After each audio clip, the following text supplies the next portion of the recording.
बिस्मिल्लाहिर्रहमानिर्रहीम। अस्सलाम वालेकुम स्टूडेंट्स, आज हम लोग चैप्टर नंबर 3 को डिस्कस करने जा रहे हैं क्योंकि आप लोगों का टेस्ट 3 है।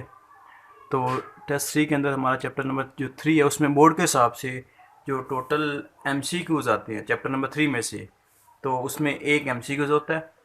उसके बाद बोर्ड के हिसाब से जो उसमें शॉर्ट क्वेश्चन आते हैं वो 4 होते हैं और उनका जो मार्क्स बनते हैं वो 8 बनते हैं। इसी तरह बोर्ड के हिसाब से जो उसमें लॉन्ग क्वेश्चन आता है वो एक हो सकता है। अब लॉन्ग क्वेश्चन को हम लोग 5/3 लिखते हैं। इसका मतलब ये कि वो लॉन्ग क्वेश्चन न्यूमेरिकल भी हो सकता है और वो long question as a theory question भी हो सकता है जिसके 5 मार्क्स होते हैं जबकि न्यूमेरिकल के 3। तो ओवरऑल अगर हम लोग देखना चाहें तो चैप्टर नंबर 3 में से 12 से 14 मार्क्स का जो पेपर है वो आता है। तो सबसे पहले हम लोग आज के टेस्ट 3 के एमसीक्यूज़ को डिस्कस करते हैं। तो सबसे पहला जो हमारा एमसीक्यूज़ का क्वेश्चन था वो था force due to water flow. तो हमारे पास इसका जो ऑप्शन है वो है mv/t। तो ये हमारे पास जो फोर्स वाला आर्टिकल उसके अंदर दिया भी हुआ है कि हम लोग force due to water flow हमेशा mv/t ले रहे होते हैं। तो इसका ऑप्शन बी को ठीक है। उसके बाद the slope of the velocity time graph. तो वेलोसिटी टाइम ग्राफ हमेशा जो है वो क्या चीज़ आप लोगों को प्रोवाइड कर रहा होता है। तो वेलोसिटी टाइम ग्राफ बेसिकली हमें एवरेज एक्सेलरेशन प्रोवाइड कर रहा होता है जिसका ऑप्शन बी बनता है। उसके बाद rocket works on the principle of conservation of. Rocket जो है वो किस प्रिंसिपल के तहत वर्क कर रहा होता है। तो rocket basically principle of linear momentum के थ्रू वर्क कर रहा होता है। इसका ऑप्शन सी बनता है। उसके बाद जो फोर्थ क्वेश्चन है the area under the curved of velocity time graph. तो हम लोग वेलोसिटी टाइम ग्राफ को जब भी ड्रा करते हैं तो वो कहते हैं कि उसका जो एरिया है, सॉरी, सबसे पहले है rocket works on the principle of, ये है हमारे पास लीनियर मोमेंटम। और जो फोर्थ क्वेश्चन है वो ये है कि द एंगल ऑफ प्रोजेक्शन के कौन सा ऐसा एंगल है जिस पर हाइट और रेंज आपस में इक्वल होती हैं। तो अगर हम लोग किसी भी बॉडी को at an angle of 76 degree fall out करते हैं तो 76 डिग्री के ऊपर हमारे पास उस बॉडी का जो उस बॉडी की जो रेंज है और उसकी जो हाइट है वो हमेशा क्या होती है, इक्वल होती है। तो इसका जो ऑप्शन है वो बी ठीक है। उसके बाद 5 है the area under the curve of velocity time graph. Velocity time graph का जो एरिया वो बेसिकली किस चीज़ को रिप्रेजेंट कर रहा होता है। तो बेसिकली वो डिस्टेंस को रिप्रेजेंट कर रहा होता है। जो एरिया वेलोसिटी और टाइम के ग्राफ में बनने के बाद आता है वो बेसिकली डिस्टेंस को रिप्रेजेंट कर रहा होता है। उसके बाद है क्वेश्चन के as a rocket moves upward doing its job its acceleration goes to. अगर एक रॉकेट अपवर्ड जा रहा है तो उसका जो एक्सेलरेशन है वो क्या हो रहा होगा। तो सिंपली हम लोग ये कह सकते हैं कि जब भी कोई भी रॉकेट अपवर्ड जा रहा होता है तो उसकी जो उसका जो फ्यूल है वो बर्न कर रहा होता है। तो फ्यूल के बर्न करने से उसकी स्पीड बढ़ती है और सिंपली हम लोग ये कह सकते हैं कि जो उसका एक्सेलरेशन है वो मुसलसल क्या कर रहा होगा, इंक्रीज कर रहा होगा। तो उसका ऑप्शन जो है वो ए वो ठीक है। अच्छा, उसके बाद आता है equation of motion due to note. Equation of motion किस चीज के लिए यूजेबल या यूजफुल नहीं है। तो इक्वेशन ऑफ मोशन जो है वो इंक्रीजिंग सॉरी यूनिफॉर्म वेलोसिटी के लिए भी एप्लीकेबल होता है, यूनिफॉर्म एक्सेलरेशन के लिए भी एप्लीकेबल होता है, वेरिएबल वेलोसिटी के लिए भी एप्लीकेबल होता है। तो हम लोग ये सिंपली कहेंगे कि equation of motion is not applicable for variable acceleration. तो वेरिएबल एक्सेलरेशन के लिए इक्वेशन ऑफ मोशन एप्लीकेबल नहीं होता। उसके बाद क्वेश्चन नंबर 8 हम लोग डिस्कस करना चाह रहे हैं। As a rocket moves upward doing its job acceleration goes to. अगर एक रॉकेट अपवर्ड मूव कर रहा होता तो उसका एक्सेलरेशन क्या कर रहा होगा, इंक्रीज कर रहा होगा, डिक्रीज कर रहा होगा। तो ये बिल्कुल क्वेश्चन हमारे 6 पार्ट की तरह ही है। तो उसका जो एक्सेलरेशन है वो मुसलसल इंक्रीज कर रहा होता है। तो इसका जो ऑप्शन है वो ए ठीक है। उसके बाद 9 the maximum horizontal range of projectile is given by. तो हॉरिजॉन्टल रेंज, रेंज का जो हम लोग फार्मूला लिखते हैं वो है V S square sine square theta over 2 G, लेकिन sine sorry V S square sine 2 theta over G. तो मैक्सिमम रेंज के लिए साइन की वैल्यू 45 पुटअप करेंगे तो 2 और 45 साइन 90 को 1 कर देता है। तो हमारे पास इसका करेक्ट आंसर है वो क्या होता है, we I square over G. तो इसका जो ऑप्शन है वो सी वो ऑप्शन क्या है, ठीक है। और उसके बाद अगर हम लोग बात करते हैं एमसीक्यूज नंबर 10 की, तो 10 एमसीक्यूज के अंदर हमारे पास है इन इलास्टिक कोलियन। तो इन इलास्टिक कोलियन के अंदर हमारे पास क्या चीज कंजर्व होती है और क्या नहीं होती। तो हमारे पास सिंपली इन इलास्टिक कोलियन में काइनेटिक एनर्जी कंजर्व नहीं रहती, मोमेंटम कंजर्व रहता है। तो इसका जो ऑप्शन है वो सी ठीक है।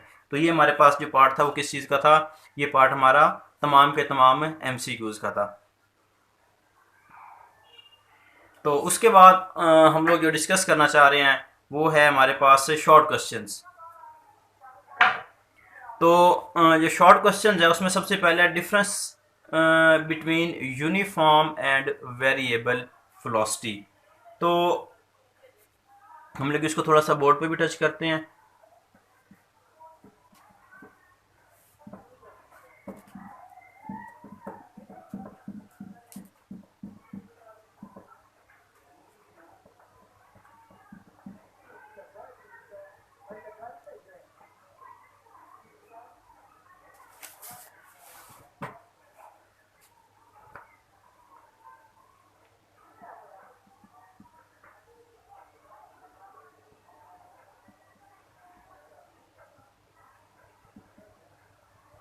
यूनिफॉर्म और वेरिएबल वेलोसिटी में क्या डिफरेंस होता है।